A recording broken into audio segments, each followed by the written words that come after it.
Hey guys, Kevin here with Champion Mindset Academy. And it's December 1st, 2025. Got a big snowstorm here yesterday, the day before, in Chicago, about a foot of snow. And we're embarking on a new week, which really kicks off the club season. And a lot of kids, so I had a chance to meet my kids last week. And so I'm assigned 10 or 12 kids, and they're all given a certain position that they've either self-proclaimed or the club feels that they're good at this position.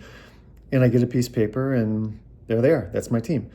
I've got 15-year-olds. And so the interesting thing is I had a couple kids ask me or tell me that they were an outside hitter. And then I had one kid that said she was a middle. And then other kids say they were defensive specialists. And kids are trying to figure it out, right? They come into the season maybe thinking, hey, I'm going to play a new position or I'm going to get better at something else. And it's our job as coaches to make sure that we are making complete players. That's our job. Our job is to put a good product on the floor, make sure kids have fun, make sure parents are happy with the decisions they've made, make sure the kids get opportunities to increase their skill set and do things that at the end of the season they didn't do at the beginning of the season. And so my job and what I'd like to do is see my 12 players come out of the season more excited about the game than when they started. They have to learn something new. They've got to get better. And that's my job, is to try to get them to do that. And so one thing that always comes up at the beginning of the season, not only for the players, but for the parents, is asking the question, is my kid playing the right position? Well, there's a number of things that we need to think about. One is, what did they play previous? What skills have they brought to this team that they can use and build upon? Another question to ask is, are they in the right position? Are they put in a position because that's just the position they've been put in and that's all that they know?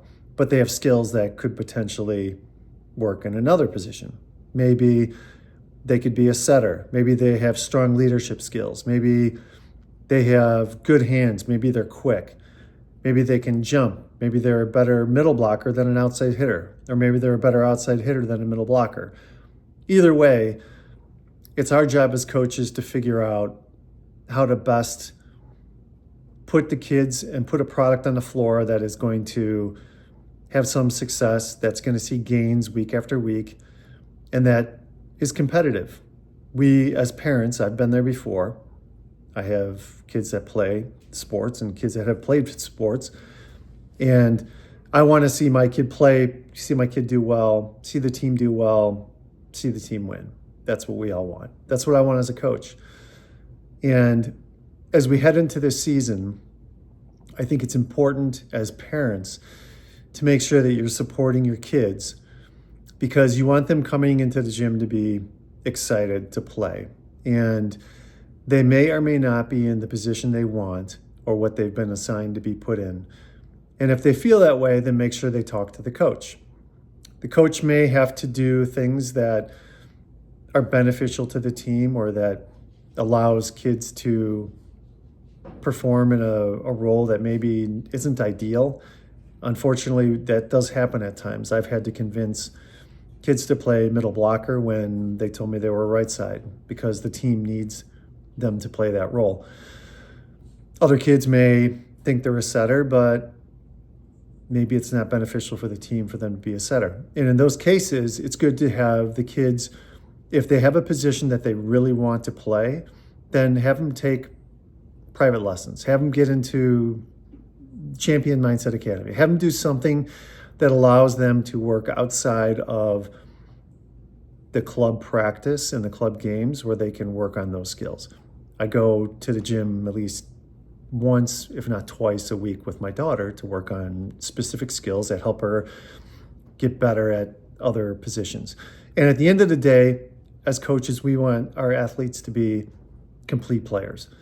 And so make sure that if the kid feels that they've been misplaced in their position, that they talk to their coach about it. But if they don't get moved and they're staying in that position, it's important that they work hard to be better in that position. Listen, it doesn't hurt to be a good blocker if you're a setter. It doesn't hurt to be able to use your hands and set if you're a middle blocker. It doesn't hurt to learn how to pass if you are a middle blocker. It doesn't hurt to learn to hit quick hits if you're an outside hitter or an opposite. Having all the skills is what makes complete players and gets the kids in a position where the coach is having a hard time getting them off the floor. At the end of the day, we want, as kids and as parents, make it tough for the coach to take the kid off the floor. So the more complete player they can become over the course of the club season, the better off they will be as the season progresses. So as we go into the season, think outside the box about the position they are put in. So if they are assigned a specific role on the team and they may or may not be happy about it, tell them to continue working on the other skills to make them a complete player. That's all I've got for today. If you have any questions, there's a link below. Feel free to reach out to me. Otherwise, until the next video, have fun and have a good practice. See you next time.